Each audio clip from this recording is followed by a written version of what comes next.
Bismillahirrahmanirrahim. Assalamualaikum warahmatullahi wabarakatuh. Waalaikumsalam. Alhamdulillahi rabbil alamin wa bihi nasta'in ala umuri dunya wal din. Asyhadu an la ilaha illallah wa asyhadu anna Muhammadan abduhu wa rasuluhu la nabiyya ba'dah. Allahumma shalli wa sallim wa barik wa an'im ala habibina wa syafi'ina sayyidina Muhammadin sallallahu alaihi wasallam wa ala alihi wa ashabihi wa man tabi'ahum bi ihsanin ila yaumil qiyamah. Rabbi shrah li sadri wa yassir li amri wa hlul 'uqdah min lisani yafqahu qawli. Allahumma anfa'na bima 'allamtana wa 'allimna ma yanfa'una rabbana zidna 'uluman. Semoga Allah berkenan menambahkan ilmu pengetahuan kita tentang ajaran agama. Semoga apa yang kita simak pada subuh pagi hari ini bermanfaat bagi kehidupan dunia dan akhirat kita. Amin ya rabbal alamin. Yang kami muliakan segenap para orang tua kami, para sesepuh, para tokoh masyarakat, para asatidz, wabil khusus DKM Masjid Al-Hidayah serta keluarga besar jamaah Masjid Al-Hidayah, juga imam rawatib kita. Mudah-mudahan kita semua senantiasa mendapatkan taufik dan hidayah dari Allah Subhanahu wa taala. Amin ya rabbal alamin. Alhamdulillah, puja dan puji syukur kehadirat Allah Subhanahu wa taala. Saya pribadi bisa bersilaturahmi dengan jamaah Masjid Al-Hidayah dalam rangka mengemban amanah untuk menyampaikan taklim yang diminta 1 bulan 2 kali kalau nggak salah, membahas mengenai tentang fikih ibadah untuk memastikan agar ibadah kita berkesesuaian dengan tuntunan baginda Rasulullah sallallahu alaihi wasallam. Jamaah sekalian rahimakumullah, ini merupakan pertemuan perdana, maka izinkan saya untuk ta'aruf terlebih dulu kelipanya. Nama saya Rahmawan, tinggal di Bendungan Dempet, ya, orang dekat belakang apotik Sunter yang lama. Ya, orang asli sini, lahir di sini, ya, cuman gedenya di kampung orang. Sanawiyah saya sudah pesantren di Depok, aliyah pesantren di Husnul Khotimah, Kuningan, Jawa Barat. Kuliah dulu pernah di UIN 3 semester tapi tidak selesai. Saya melanjutkan sarjana syariah bidang hukum Islam di International University Khartoum, Sudan. Lanjut S2 mengambil tafsir di Islamic University, kemudian S3 di fakultas dan kampus alma mater yang sama di Khartoum, Sudan. Baru pulang tahun 2016. Jadi hanya beberapa tahun di Jakarta. Mudah-mudahan silaturahmi ini bisa berkelanjutan sampai dengan surganya Allah Subhanahu wa taala. Amin ya rabbal alamin.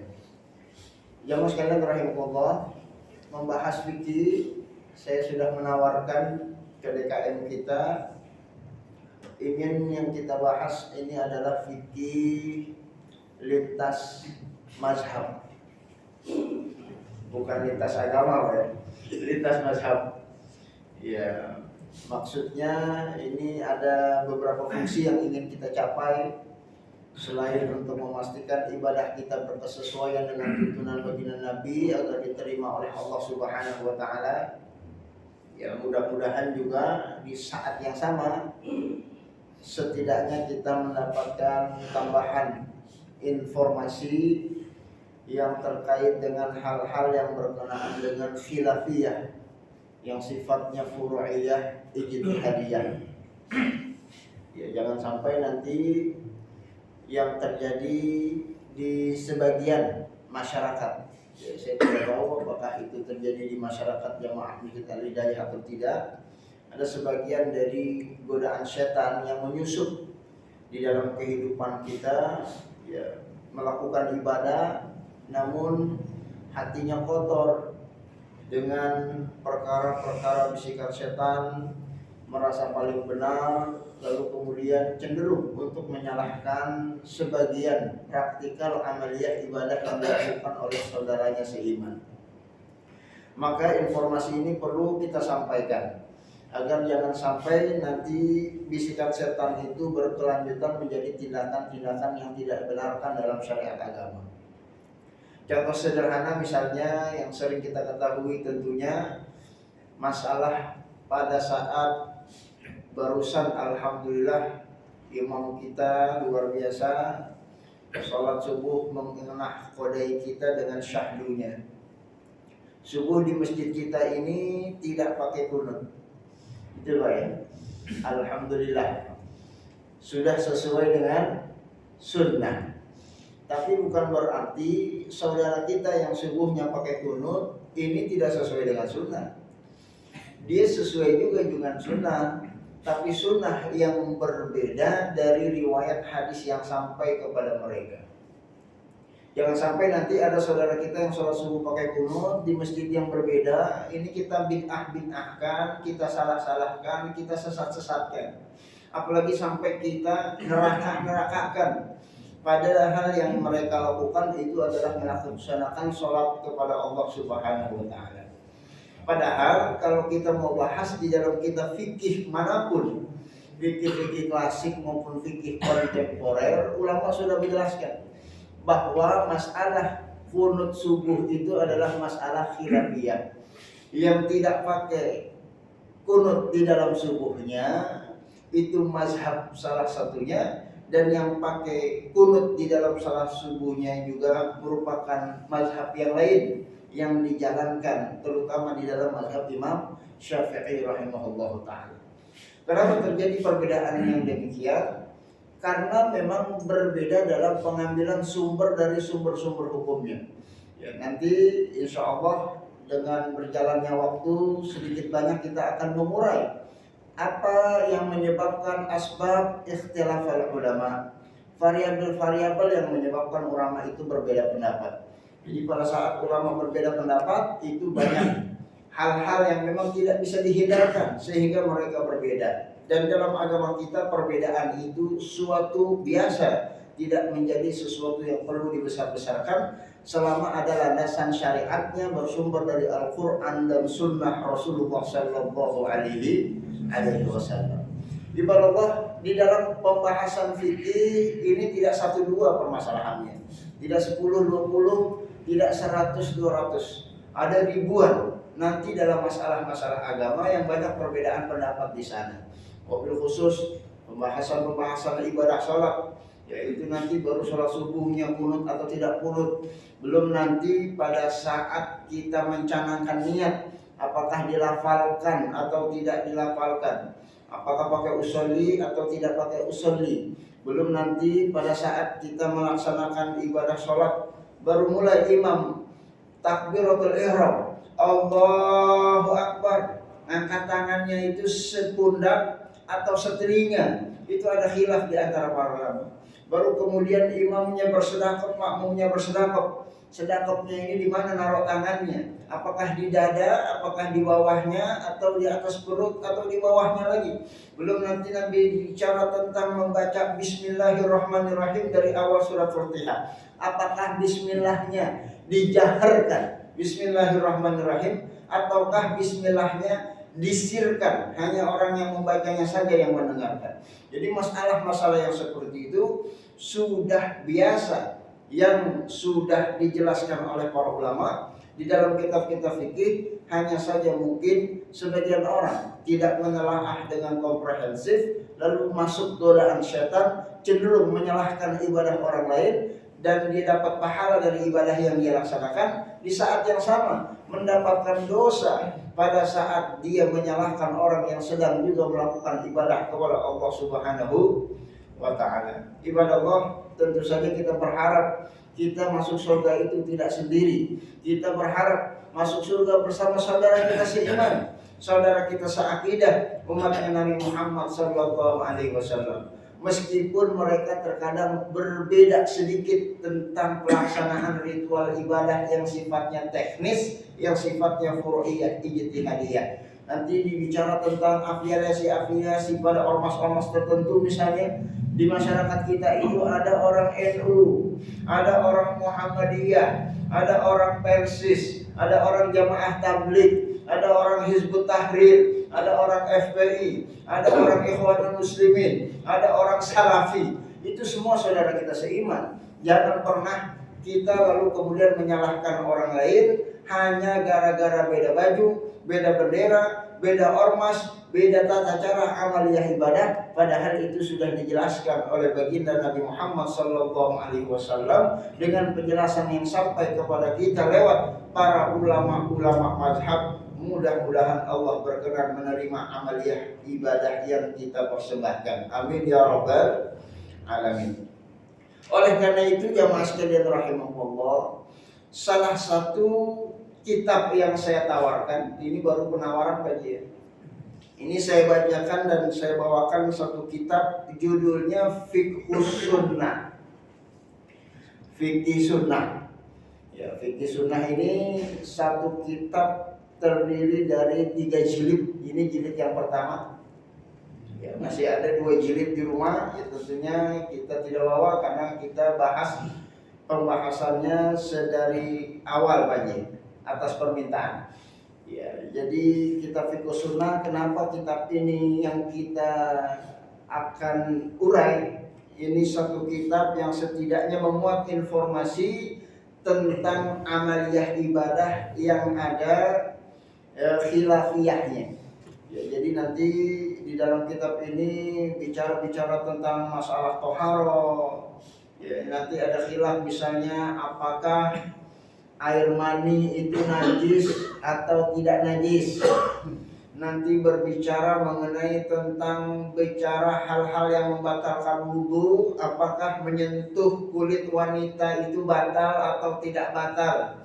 Nanti berbicara banyak hal-hal yang berkaitan tentang masalah fikih. Di sana ada khilafiyah dan nanti akan kita sebutkan perbedaan-perbedaan yang ada dan tentu saja disertai dengan dalil-dalil yang disampaikan. Jadi menariknya kitab ini, ya masing-masing pendapat ini dianalisa kenapa terjadi perbedaan pendapat dan landasan-landasan yang menyebabkan para ulama itu berbeda dengan yang lainnya. Gimana Pak? Kalau kita ambil kitab yang lain, ini khawatir terlalu tebal. Di rumah saya juga ada kitab judulnya Al-Fiqhu ala Madhahibil Arba'ah. Apa judulnya Pak Ji? Ya, itu judulnya barusan, yang dikarang oleh Syekh Abdurrahman Al-Jaziri. Yaitu kitabnya 5 jilid. Ya, artinya lebih banyak dari Fikih Sunnah. Hanya saja kitab itu merangkum ringkasan-ringkasan saja, tidak disertai dengan dalil-dalilnya. Ya, atau kita mau ambil kitab yang lebih tebal, ada judulnya Al-Fiqhu Al-Islami wa Adillatuhu. Apa judul kitabnya Pak Ji? Masya Allah, Alhamdulillah. Ya, itu besarnya ada 11 jilid. Ya, kita khawatir kalau pakai kitab itu, ya belum selesai baca kitabnya, umur kita udah selesai duluan. Ya, makanya kita tidak ambil itu, bukannya tidak penting dan perlu, ya karena memang durasi kita sangat terbatas. Karena kalau bicara fikih itu ada lagi kitab yang lebih besar. Ya, banyak para ustadz itu memakai salah satunya adalah kitab Al-Mawsu'ah Al-Fiqhiyah Al-Kuwaitiyah. Apa judulnya kitabnya Pak Ji? Ya, itu Fiqhiyah ada Fiqhiyahnya. Itu tebalnya ada 45 jilid.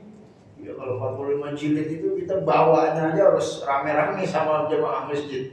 Ya kalau bahas ya tentu tidak cukup waktu. Ya makanya kita cari yang sekiranya simple, tidak terlalu panjang lebar dan detail, ya, namun juga tidak terlalu tipis, ya, yaitu 3 jilid disertai dengan dalil-dalilnya yang mudah-mudahan ya, nanti dengan berjalannya waktu informasi-informasi yang disampaikan ini bisa bermanfaat setidaknya untuk menjaga amaliyah ibadah kita berkesesuaian dengan tuntunan baginda Nabi Muhammad sallallahu alaihi wasallam. Amin ya rabbal alamin. Jemaah sekalian, oleh karena itu saya ingin sedikit bertanya kepada jemaah sekalian, apakah cocok kiranya kitab ini kita lanjutkan atau bagaimana? Setuju gak kira-kira? Ya, kalau nggak setuju kita cari kitab lain. Setuju kira-kira begini. Baik. Jamaah sekalian rahimahullah, untuk pembahasannya mungkin saya tidak tahu apakah di masjid kita sudah ada pembahasan fikih atau tidak. Informasinya belum ada ya yang membahas khusus tentang fikih lintas mazhab. Oleh karena itu maka saya berijtihad untuk bahas dari awal saja agar tidak ada informasi yang terlewat. Ya kalau nanti perlu di skip ya silahkan kita skip. Atau mungkin kalau ada momentum khusus yang kita memerlukan tema secara cepat, misalnya datang Ramadan kita pengen bahas tentang puasa, kita loncat ke puasa, nanti waktunya bayar zakat, kita ingin bayar zakat, pembahasannya kita lengkap bab zakat, masuk Idul Adha misalnya kita bahas tentang fikih kurban, ya lintas mazhab, ya tentu insya Allah nanti akan kita bahas sesuai dengan kebutuhan. Ya mudah-mudahan Allah meridhoi usaha kita semuanya. Amin ya rabbal alamin. Baik jamaah sekalian rahimakumullah, ini mohon maaf sampai jam berapa, Pak? 9. Insyaallah. Sampai waktu syuruk. Ya, syuruknya jam berapa di sini? Jam 12. Jam 12. Syuruk aja beda-beda Pak. Di sini jam 12, di masjid lain ada jam 6 lewat 1. Ya ini masalah beda. Jam 6 lewat 1. Oh jam 6 lewat 10 ya. Oh 10 menit diskusi dan tanya jawab. Baik. Ya, mohon izin kalau memang terlalu panjang nanti silakan saja Bapak berinterupsi kalau memang khawatir. Baik. Ibadah Allah, saya mulai juga dari awal tentu membaca muqaddimahnya. Dalam membahas sebuah kitab, ini perlu dan penting membaca muqaddimah. Muqaddimah itu pikiran utama seorang muallif kitab untuk menggambarkan secara garis besar isi kandungan kitab. Ya, jangan sampai nanti kita bahas yang detail-detail, yang prinsip ini terlewatkan. Ya, jamaah sekalian rahimakumullah, salah satu yang termuat di dalam muqaddimah kitab Fiqh Sunnah, ini tidak saya bacakan satu-satu Pak ya, mungkin poin-poinnya saja karena keterbatasan waktu. Yang pertama adalah Risalatul Islam wa umumuha wal ghayah minha arsalallah Muhammadan bil hanafiyyati sam'ah. Jadi agama yang dibawa oleh Nabi Muhammad sallallahu alaihi wasallam itu adalah agama yang lurus, yang penuh dengan toleransi. Ya, ini penting. Ya, jangan sampai nanti kita beragama itu tidak bertoleransi. Apalagi kalau sampai menuduh Islam itu agama yang intoleran. Nah, ini kita jelasin. Ya, kalau Islam diajarin intoleransi, ya katanya enggak toleransi, radikal, apalagi itu ekstrim dan lain sebagainya. Padahal tidak ada satupun di dalam ayat-ayat kitab suci dan ajaran Nabi yang mengarah kepada itu. Yang ada itu justru agama kita lah yang paling depan mengajarkan apa itu toleransi. Jangankan toleransi dalam menjalankan agama, sesama kaum muslimin, ya, kepada orang kafir saja kita diajarkan bertoleransi. Ya, tidakkah kita menyimak firman Allah saat Allah tegaskan wa ma arsalnaka illa rahmatan lil alamin. Ya, toleransi yang bagaimana lagi yang ingin kita inginkan kalau Islam itu sudah mengajarkan rahmat dan kasih sayang kepada semesta alam, bukan hanya terhadap umat Islam. Ya, makanya kita bisa sebutkan ayat-ayat yang kita sering baca, bahkan kita hafal semua. Surat Al-Kafirun saat Allah tegaskan qul ya ayyuhal kafirun la a'budu ma ta'budun. Itu toleransi yang diajarkan dalam agama kita, bahwa kita beribadah sesuai dengan keyakinan kita. Biarkan orang lain beribadah dengan keyakinannya masing-masing. La a'budu ma ta'budun. Aku menyembah Tuhanku, engkau menyembah Tuhan engkau. Ya, ibadah Allah sama orang kafir saja kita diajarkan untuk bertoleransi. Tidak menyakiti, tidak saling mengganggu, tidak saling mengejek, tidak saling menghina, saling hormat menghormati sesama manusia, apalagi sesama kaum muslimin. Ya, jangan sampai sesama kaum muslimin hanya beda ormas, yang satu NU, yang satu Muhammadiyah, yang satu Persis, kita tidak bertoleransi. Jangan hanya gara-gara subuhnya yang satu pakai kunut, yang satu tidak, kita tidak mau bertoleransi. Jangan gara-gara masalah sholat tarawih 11:23 kita tidak mau bertoleransi, tidak mau bersalaman, tidak mau mengucapkan salam, tidak mau saling berkunjung, tidak mau saling mendoakan, hanya gara-gara masalah perbedaan khilafiyah yang sebenarnya itu sudah selesai dibahas oleh para ulama.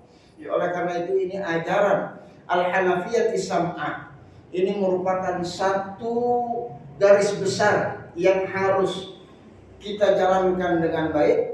Ya, agar jangan sampai nanti kita cenderung mensucikan diri kita masing-masing, menganggap orang lain kotor, padahal kita sendiri belum tentu selamat nanti di akhirat. Ya, pada saat berhadapan dengan Allah Azza wa Jalla, Tuhan pencipta alam semesta, mempertanggungjawabkan seluruh apa yang sudah pernah kita kerjakan selama hidup di dunia.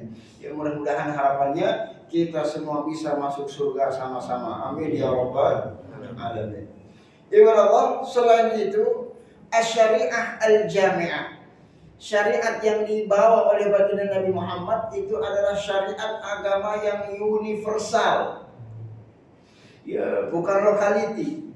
Jangan sampai ada kesan Islam itu agama orang-orang Arab. Ya, dia nggak cocok buat orang yang ada di Nusantara misalnya. Ya, makanya ada aliran-aliran yang sering kita dengar, misalnya seperti, mohon maaf, ya, Islam Nusantara. Ya, kalau yang dimaksud Islam yang ada di Nusantara sih, ya itu sih ahlan wa sahlan. Ya, kalau memang yang dimaksud Islam yang berkesesuaian dengan budaya Nusantara, ya, karena Islam pasti sesuai dengan budaya manapun selama tidak melanggar nilai-nilai Islam secara universal. Tapi kalau yang dimaksud Islam Nusantara itu Islam yang berbeda dengan Islam orang-orang Arab, ini menjadi sesuatu permasalahan yang sangat besar. Sebab Islam itu diturunkan bukan hanya untuk orang-orang Arab, dia juga untuk orang-orang Amerika, untuk orang-orang Afrika, untuk orang-orang Eropa, untuk orang-orang Indonesia, termasuk kita yang ada di Jakarta. Sehingga tidak boleh kita membedakan antara Islam yang di Arab dengan Islam yang ada di Indonesia. Sholat yang hari ini kita kerjakan itu sama dengan sholat yang dikerjakan oleh baginda Rasulullah Sallallahu Alaihi Wasallam. Tidak ada yang beda dari takbiratul ihramnya sampai dengan salamnya. Terlepas masalah kunutnya, masalah khilafiyah, nanti ada riwayat-riwayatnya. Tapi sholatnya tidak ada yang berbeda.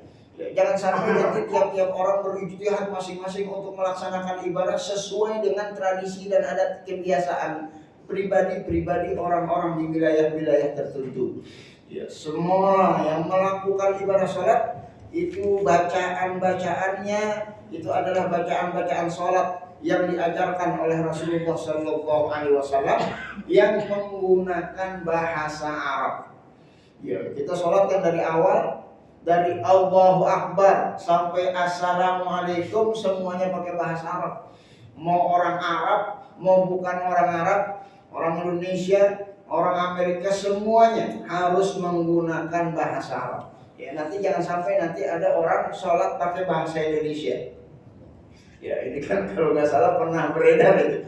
Ada orang sholat pakai bahasa Indonesia. Ya, kalau maksudnya untuk mengajarkan murid-muridnya, ini artinya pakai bahasa Indonesia, itu nggak jadi masalah. Tapi kalau ibadahnya dilakukan pakai bahasa Indonesia, tentu itu adalah ibadah yang tidak sesuai apa yang diperintahkan oleh baginda Rasulullah Sallallahu Alaihi Wasallam. Ya, balkanat risalah amah linnasi jami'an. Jadi syariat-syariat agama itu berlaku untuk seluruh manusia. Ya, semuanya harus menjalankan apa yang Allah perintahkan di dalam Al-Quran, apa yang menjadi sabda baginda Nabi Muhammad sallallahu alaihi wasallam. Wa ma arsalnaka illa kafatan linnasi basyiran wa nadhira. Itu firman Allah Subhanahu wa taala salah satunya di dalam surat Al-A'raf. Dan tidaklah Allah utus engkau wahai Muhammad kecuali engkau menyampaikan risalah ini, risalah Islam untuk seluruh manusia.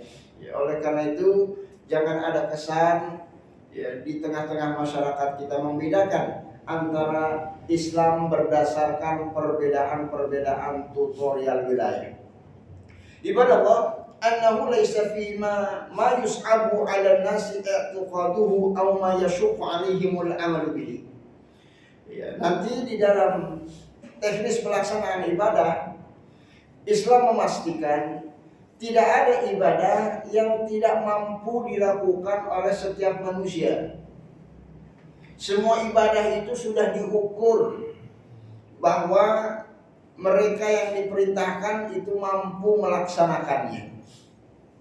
Ya, jangan sampai nanti ada di antara kita yang misalnya sebagian masyarakat tidak mau sholat gara-gara menganggap nggak kuat dia sholat. Anak nggak kuat sholat subuh, Ustaz. Kalau maghrib mah anak kuat, subuh susah bangunnya. Ya, ini nggak ada alasan, karena orang semuanya bisa bangun sholat subuh. Ini hanya faktor kebiasaan saja, maka perlu dibiasakan. Pada saat Allah perintahkan kita sholat subuh, pasti orang itu mampu melaksanakan sholat subuh. Ya, kenapa nggak puasa? Nggak kuat. Ya, tidak ada orang yang tidak kuat berpuasa. Semuanya pasti kuat. Ya, kalau lapar, ya memang begitu ibadahnya. Lapar tengah-tengah hari karena nggak makan, nggak minum. Tapi itu semua sudah diukur. Kenapa? Karena Tuhan yang memerintahkan kita ibadah itu adalah Tuhan yang menciptakan manusia itu sendiri.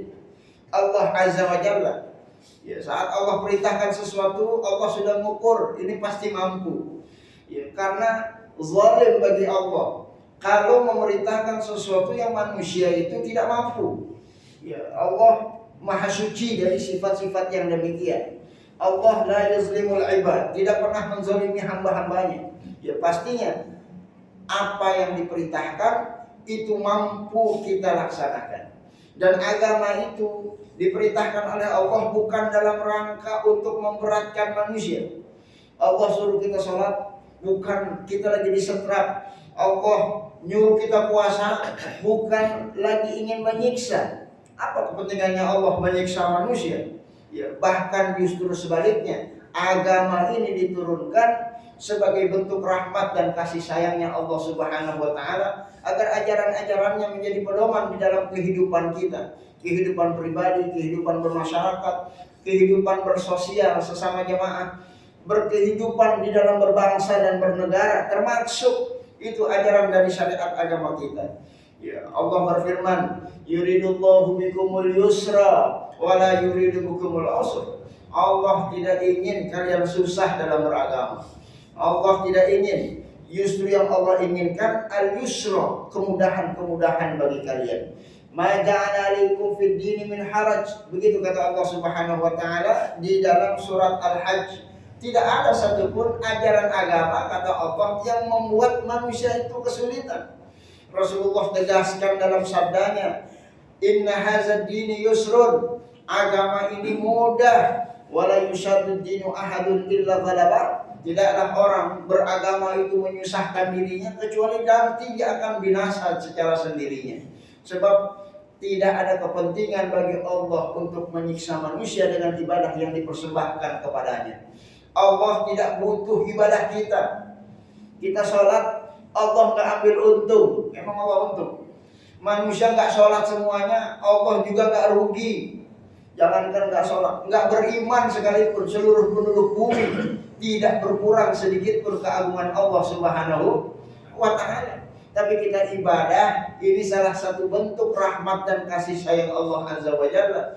Allah ingin kita makhluknya, umatnya Nabi Muhammad hidup sehat walafiat, sejahtera, sentosa, selamat, nyaman, tentram, dan lain sebagainya. Ya, makanya diturunkanlah ajaran-ajaran agama untuk kita terapkan dalam kehidupan agar itu bisa menjadi pedoman. Dan begitulah dalam pembukaan surat Al-Baqarah saat Allah tegaskan zalikal kitabul la raiba fihi hudan lil muttaqin. Itu Al-Qur'an yang diturunkan agar bisa menjadi pedoman bagi kita bersama, yaitu perintah-perintah Allah yang wajib untuk kita laksanakan dan sunnah untuk kita kerjakan, dan perkara-perkara larangan yang haram untuk dilakukan dan makruh untuk dilaksanakan.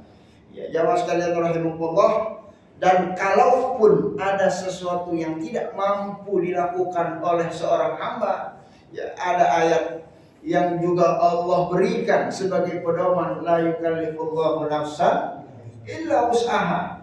Ya, Allah tidak pernah membebani seseorang kecuali dari apa yang mampu dia laksanakan. Ya, nanti di dalam praktek amaliyah ibadah sholat misalnya ada rukun-rukun sholat. Nanti akan kita bahas satu-satu. Misalnya rukun sholat itu harus al-qiyam, kata para ulama. Harus berdiri. Tidak sah orang sholat sambil duduk. Saya ulangi, tidak sah orang sholat sambil duduk. Jadi sekedar contoh. Karena berdiri merupakan rukun dari rukun-rukun sholat. Ya, makanya hati-hati kalau ada jemaah kita sholat sambil duduk, itu sholatnya tidak sah. Bukan menurut saya, menurut para ulama. Karena berdiri itu merupakan rukun dari rukun-rukun sholat. Ya, harus berdiri. Berdiri rukun dari rukun-rukun sholat. Duduk tidak sah sholat. Kalau sholatnya sholat fardu, subuh, zuhur, asar, maghrib, dan isya. Kalau sholat sunnah itu boleh duduk. Ya, tapi pahalanya setengah dari berdiri. Karena capean diri apa duduk aja? Ya, capean berdiri. Ya, duduk lebih mudah. Ya, Bapak sholat duduk 1 jam kuat apa enggak? Ya, jangan 1 jam, 2 jam juga kuat kalau duduk. Tapi kalau berdiri sholat 1 jam.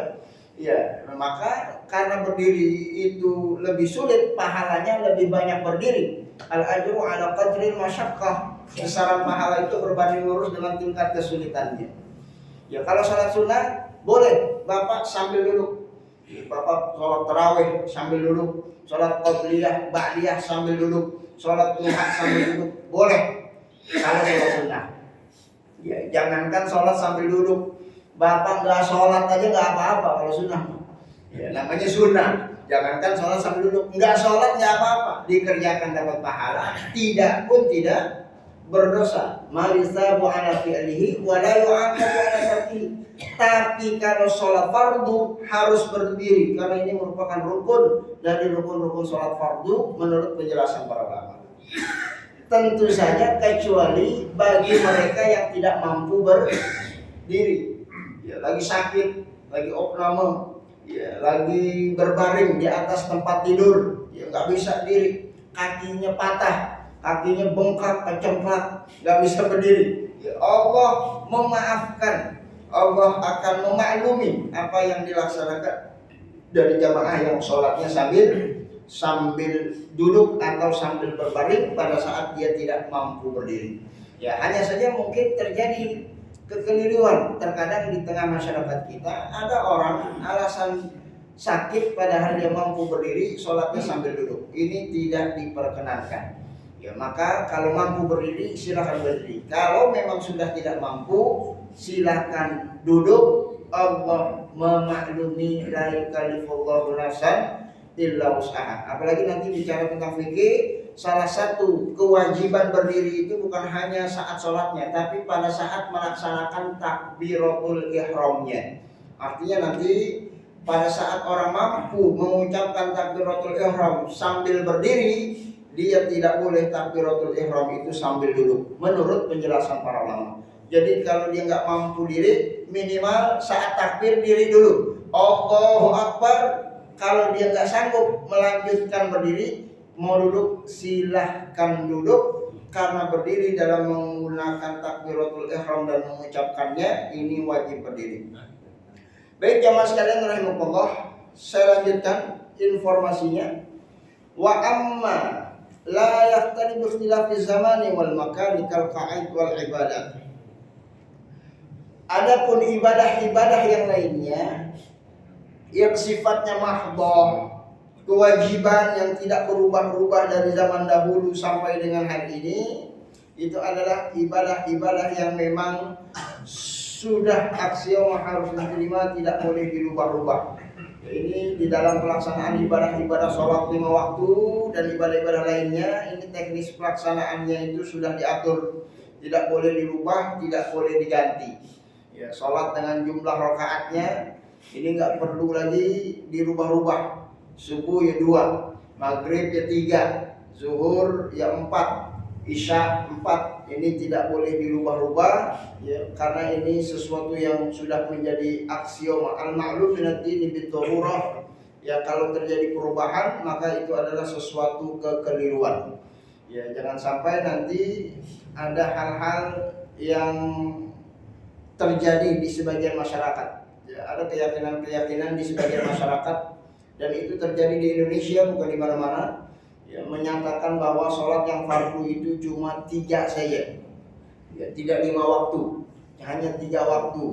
Maka itu aliran sesat.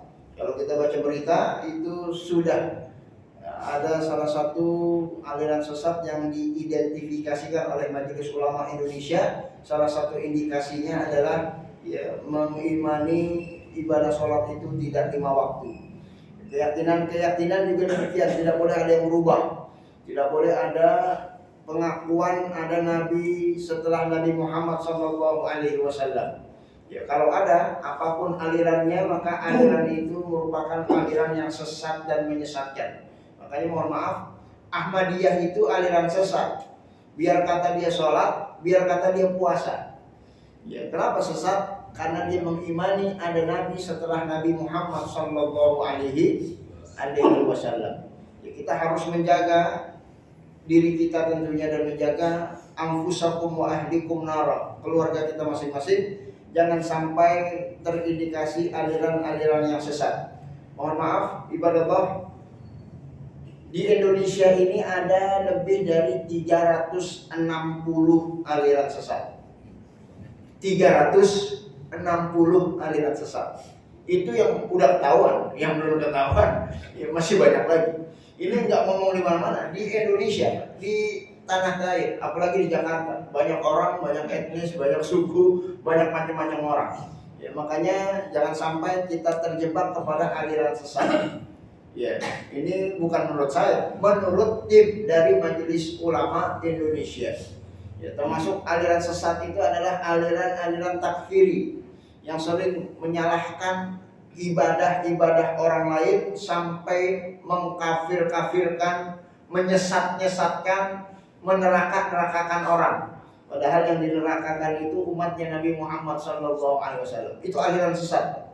Ya, tidak boleh gara-gara masalah perbedaan kita nerakakan orang lain.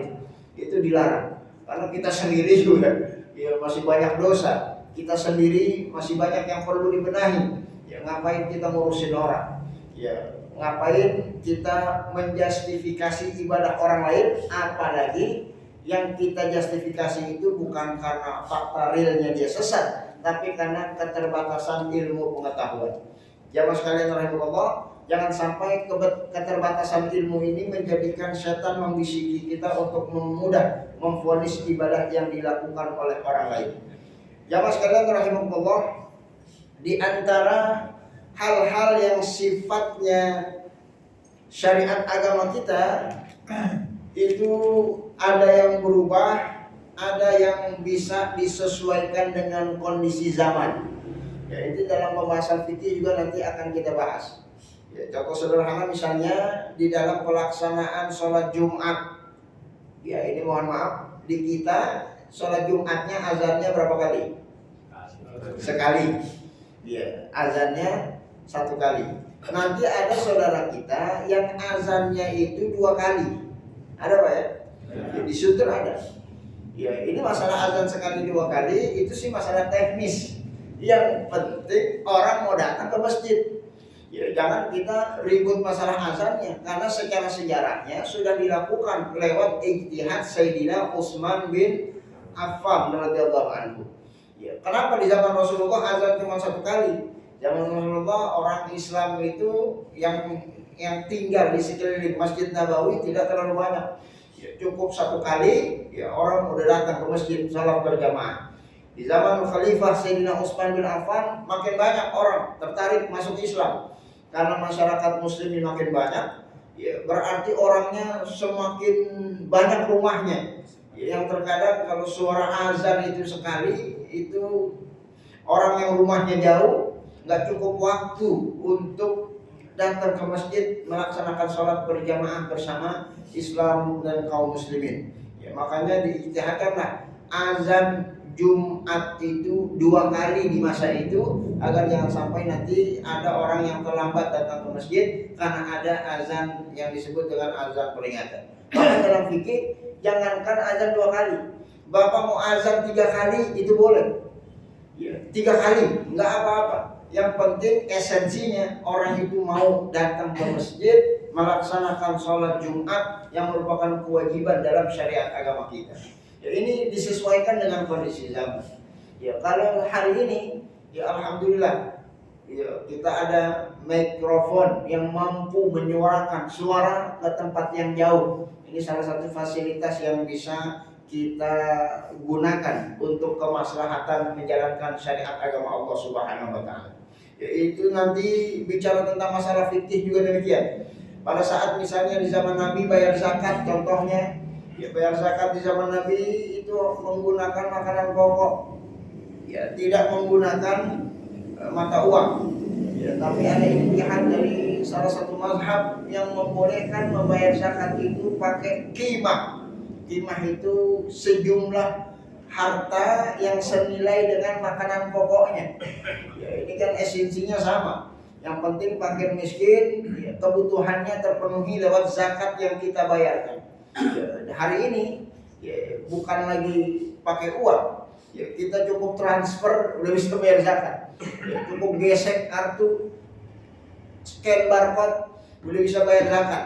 Ke Basnas, ke Dompet Duafa, ke ACT, ke mana-mana lembaga-lembaga zakat. Ini salah satu kemudahan yang disesuaikan dengan kondisi zaman. Dan masalah fikih ini banyak nanti ijtihad-ijtihad yang seperti itu. Termasuk dalam prosesi ibadah haji misalnya ada yang disebut dengan wukuf di padang Arafah. Dulu di zaman Nabi orang wukuf di Arafah. Di zaman kita hari ini orang wukuf tidak hanya di Arafah zaman dulu. Arafah itu mengalami pelebaran. Ya, sebab kalau tidak dilebarkan wilayah Arafahnya, orang Islam yang jumlahnya udah jutaan nggak muat nampung wilayah yang dari dulu tidak berubah-ubah. Ya, makanya ulama-ulama Saudi ya itu berkumpul, ya berfatwa. Ya, di sekeliling Arafah itu ada wilayah-wilayah penyangga Arafah. Perluasan wilayah Arafah untuk menampung kaum muslimin yang tidak tertampung di Arafah, sehingga wukufnya tetap sah walaupun itu di luar wilayah Arafah selama masuk di areal Arafah yang sudah diluaskan.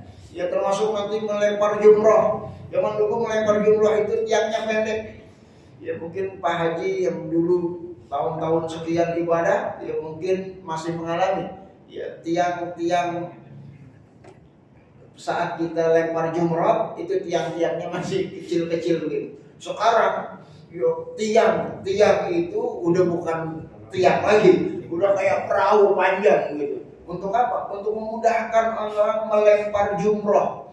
Ya, dan itu tentu saja sesuatu yang tidak pernah dilakukan Nabi, tidak pernah dikerjakan Nabi, tidak pernah ya, dan itu dilakukan oleh kaum muslimin. Ini nanti banyak di dalam fikih, sesuatu yang Nabi tidak pernah perintahkan, sesuatu yang tidak Nabi kerjakan, tapi dilakukan oleh kaum muslimin, dan itu adalah sesuatu yang diperbolehkan selama tidak dilarang. Ada kaidah yang keliru di tengah masyarakat kita, katanya kalau Nabi gak kerjain, gak ada perintahnya, itu sesat masuk neraka. Ya, ini hati-hati. Akan banyak nanti orang Islam yang disesatkan karena dia melakukan amaliyah ibadah yang tidak pernah dilakukan oleh baginda Nabi. Ya, contoh sederhana, ini yang kita lakukan pada pagi hari ini ibadah apa bukan, Pak? Ibadah ya. Taklim ibadah. Insya Allah. Apalagi niat i'tikaf ibadah. Apalagi niat nunggu waktu sholat syuruk ibadah. Ibadah tambah ibadah. Kita niat silaturahmi ibadah. Cuman masalahnya, apakah pernah Nabi perintahkan kita untuk taklim khusus ba'da Senin subuh sampai syuruk? Itu tidak pernah ada perintahnya, tidak pernah ada contohnya. Tapi kita lakukan, meskipun itu tidak ada perintahnya secara khusus, karena ada perintahnya secara umum, yaitu menuntut ilmu. Ya, contoh yang lain nanti misalnya pelaksanaan sholat tarawih berjamaah full 1 bulan sampai malam takbiran. Ada nggak di masjid kita, Pak? Ada ya. Sholat tarawih berjamaah full sampai malam takbiran. Ya, itu apakah ada perintahnya dari Rasulullah? Rasulullah tidak pernah perintahkan. Apakah Nabi pernah kerjakan? Nabi tidak pernah mengerjakan. Ada riwayatnya Nabi sholat berjamaah tarawih itu cuma 3 hari saja. Selebihnya sholat masing-masing. Lalu apa yang kita lakukan? Tidak ada perintah, tidak ada pelaksanaan. Ya, maka menjalani itu semua itu diperbolehkan dalam syariat agama kita, meskipun tidak ada perintah khusus, tapi ada perintahnya secara umum, yaitu memperbanyak sholat-sholat sunnah, menghidupkan malam-malam bulan Ramadan dengan menghidupkan sholat tarawih berjamaah. Karena sholat itu dianjurkan untuk berjamaah dalam mazhab Syafi'i, salah satunya diperbolehkan sholat sunnah itu dilaksanakan secara berjamaah, termasuk sholat tarawih, dan itu pernah dilakukan oleh Rasulullah walaupun tidak full selama 1 bulan lamanya. Baik ibadah Allah, ini waktunya sudah lewat 5 menit dari jam 6. Atas permintaan mungkin kita buka kesempatan diskusi kalau memang ada yang mau didiskusikan, atau mungkin ada sanggahan-sanggahan kalau ada para sesepuh kita yang ingin menyampaikan, atau mungkin ada usulan-usulan yang mudah-mudahan bisa bermanfaat dalam prosesi taklim kita setiap 2 pekan sekali di waktu subuh setelah sholat berjamaah. Waktu dan tempat saya persilahkan kalau memang ada yang mau disampaikan. Silakan. Terima kasih Ustaz. Karena walaupun kalimat tapi apa saya sampaikan yang terasa saya tentang kunut subuh itu Pak. Yang saya ketahui memang saya subuh seperti Ustaz bilang tadi, tapi kalau tidak merutinkan tiap subuh gitu Pak. Dalam pikiran saya seolah jadi rukun salat subuh gitu. Karena terus jadi rukun salat subuh gitu. Nah, itu yang jadi pikiran saya. Makanya saya agak menghindari. Yang kedua tentang azan 2 kali itu. Azan 2 kali itu sejarahnya seperti tadi Usman bin Affan yang menetapkan Usman bin Affan berarti khalifah Pak. Hak wajar untuk beliau mengambil ijtihad. Cuma bergeser sekarang Pak. Masalah azan 2 kali itu 1 saat waktu zuhur masuk, yang satu lagi azan diingatkan sekian detik sebelum naik mimbar, setelah mimbar. Jadi udah bergeser satu, sejarahnya kan satu melewati agak cepat datang ke masjid salat Jumat. Nah, jauh sebelum waktu Jumat masuk azan. Ini enggak Pak. Nah satu pas waktu zuhur masuk azan, satu lagi mau naik mimbar gitu. Itu kan bergeser jauh gitu Pak. Makanya saya pribadi saya nggak setuju Pak. Mau penjelasan itu betul. Waalaikumsalam warahmatullahi wabarakatuh. Ya, terima kasih Pak Haji. Ya, atas atensi pertanyaannya ya. Jadi yang pertama mengenai tentang sholat kunut subuh ya. Ini nanti di dalam kitab ada penjelasannya di halaman 147. Ya, saya belum buka karena kita belum sampai ke sana. Khawatir nanti menjadi panjang melebar karena waktu kita sangat terbatas, tinggal beberapa menit lagi. Hanya saja saya ingin memastikan bahwa saudara kita yang subuhnya pakai kunut itu menganggap karena subuh pakai kunut itu hukumnya sunnah. Subuh pakai kunut hukumnya sunnah menurut saudara kita yang subuhnya pakai kunut. Dan bagi kita yang tidak pakai kunut itu juga bagian dari menjalankan sunnah Rasulullah Shallallahu Alaihi Wasallam. Jadi nanti pada kesimpulannya ini masalah khilafiyah. Jadi kalau masalah khilafiyah ini bukan berarti saya nyuruh bapak subuh kita pakai kunut, tidak. Ya, saya ingin memberikan informasi ada landasan dalil yang dilakukan oleh saudara kita yang subuhnya pakai kunut. Mana dalilnya? Saya mungkin perlu bacakan dalilnya. Di antara dalil yang dipakai karena Rasulullah Sallallahu Alaihi Wasallam, mazala Rasulullah. Hadisnya sahih. Hadisnya sahih. Riwayat Imam Hakim, Daruqutni dan Imam Baihaqi. Mazala Rasulullah yakunutu fil fajri hatta faraqad dunya. Rasulullah selalu subuh pakai kunut sampai beliau wafat meninggal dunia. Ya, kalau begini subuh pakai kunut apa? Pakai kunut. Kalau riwayat hadis inilah yang dipakai oleh saudara kita yang subuhnya pakai kunut. Bapak nggak pakai kunut, silahkan. Ada dalil yang subuhnya nggak pakai kunut. Apa dalilnya? Nanti akan kita bacakan pada babnya. Intinya kalau masalah khilafiyah, silakan Bapak lakukan apa yang Bapak yakini, tapi jangan menyalahkan ibadah orang lain yang mungkin berbeda dengan kita. Ini poin penting. Ya, ini poin pentingnya. Jangan sampai nanti orang subuh pakai kunut, bid'ah tuh, sesat tuh, dolalah, masuk neraka. Padahal mereka sama-sama menyembah Allah Subhanahu wa Ta'ala.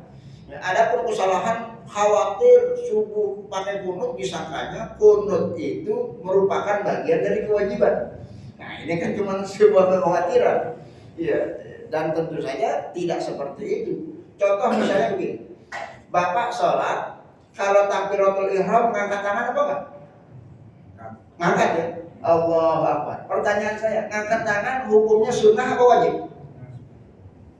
Sunnah. Nanti kita bahas. Ngangkat tangan itu hukumnya sunnah. Yang wajib itu ucapan takbiratul ihramnya. Allahu Akbar. Itu yang wajib. Ya, tapi yang sunnah ini kan nggak pernah kita tinggalin. Ya. Selalu kita ngangkat tangan, Allahu Akbar, Allahu Akbar. Padahal itu sunnah.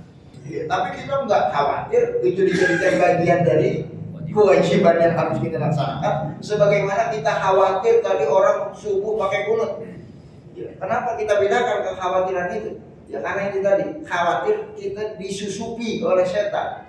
Ya, agar hati kita kotor, mudah menyalahkan ibadah orang lain gara-gara subuhnya pakai kunut. Padahal ada hadis riwayatnya. Dalam kitab Fiqh Sunnah disebutkan halaman 147, hadisnya sahih, riwayat Imam Hakim, riwayat Ibnu Majah, Daruqutni, Imam Baihaqi, dan berkata Imam Al-Bazzar dan Imam Ahmad rahimahullah ta'ala. Ya, jadi kalau sudah begini, ya jangan kita masalahkan lagi masalah ini. Makanya sering saya bertanya kepada para jamaah itu kadang, ibadah Allah, nanti yang masuk surga itu yang subuhnya pakai kunut apa yang nggak pakai kunut? Ya Pak, nanti yang masuk surga yang subuhnya pakai kunut apa yang nggak pakai kunut? Kalau dua-duanya masuk surga, kenapa kita ributi? Kalau dua-duanya masuk surga, ya, yang satu NU, yang satu Muhammadiyah. Nanti yang masuk surga orang NU apa Muhammadiyah Pak? Islam. Kalau semuanya masuk surga, mau belakangan mau duluan itu kan teknis. Yang penting masuk surga.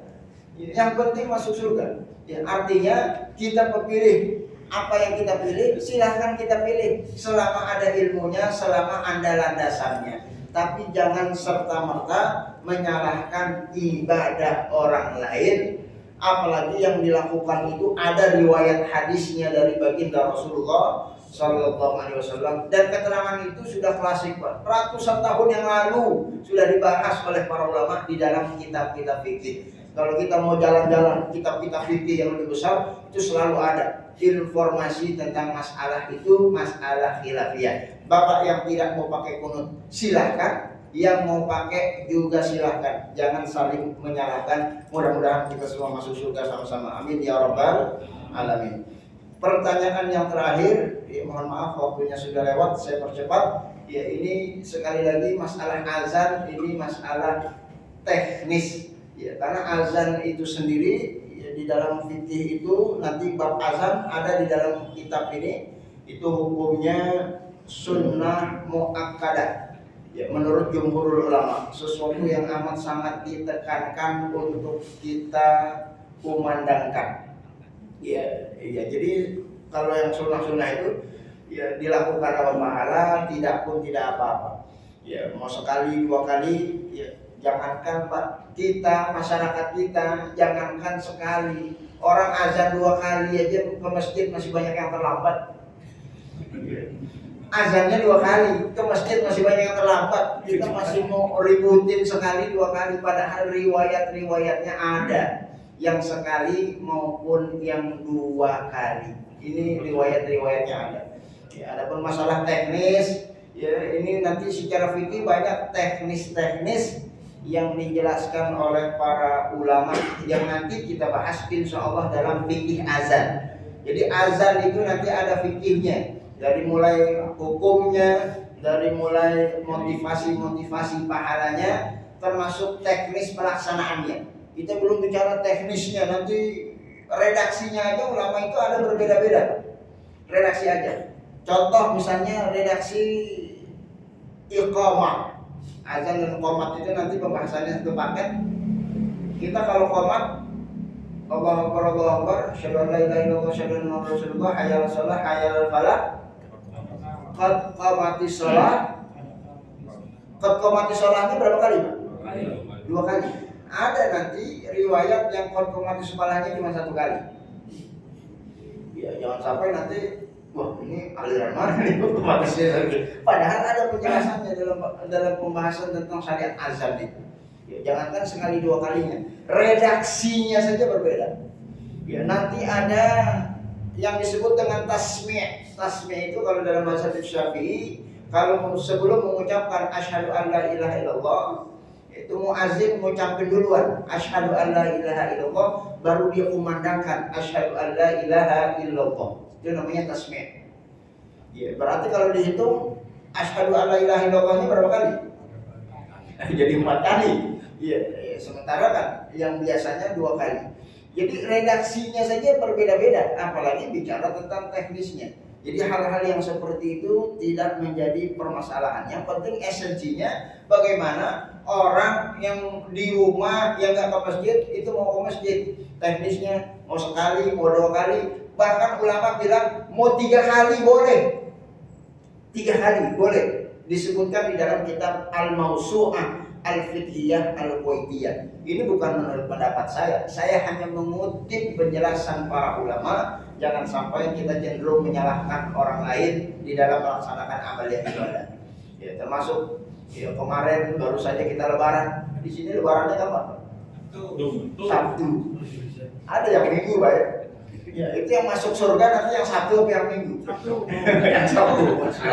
Ya, alhamdulillah. Ya, silakan. Ya, tapi bukan berarti yang Minggu itu nggak masuk surga. Ada ribuan orang Islam di seluruh masjid seluruh Indonesia itu lebarannya Minggu.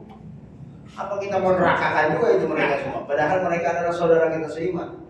Kita ribut Sabtu apa Minggu.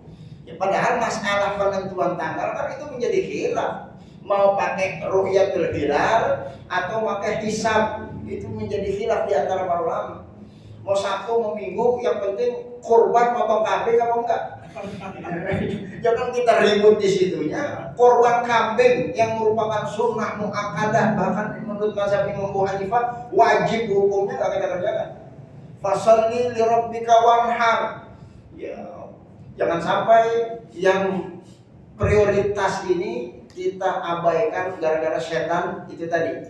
Ya, menghabiskan energi kita untuk fokus berdebat dengan saudara kita seiman, padahal masalah itu sebenarnya sudah clear. Mau ikut yang Sabtu ada landasannya, ya. Mau ikut yang Ahad itu ulama sudah berfatwa, koordinasi Majelis Ulama Indonesia dengan Departemen Agama, ya mereka nanti yang bertanggung jawab di hadapan Allah Subhanahu wa taala. Kita cukup mengikut dari apa yang ada saja. Yang Sabtu silakan, yang Ahad juga silakan.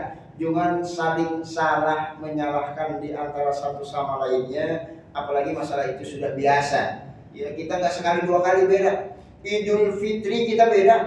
Idul Fitri kita beda biasa aja, Pak. Padahal ada hal yang berkaitan dengan kewajiban menjalankan ibadah puasa. Ya, itu kan artinya kalau ada orang yang lebarannya duluan, berarti kan puasanya kurang satu.